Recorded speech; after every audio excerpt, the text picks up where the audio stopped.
ঝগড়া মারাতে পারে, ঝগড়ার জন্য চুল কেন আসি আবার ঝগড়া করে নাকি এখন দেখিস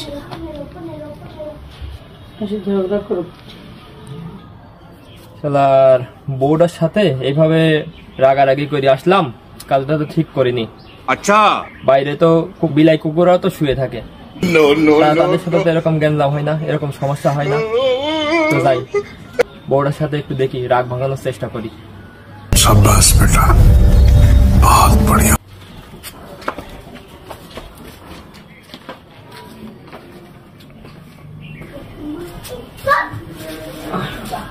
আচ্ছা আমাদের মধ্যে তো ঝগড়া হয়েছে, বাইরে বাইরে তো অনেক বিলাই কুকুররা শুয়ে থাকে, তো তাদের তো কোনো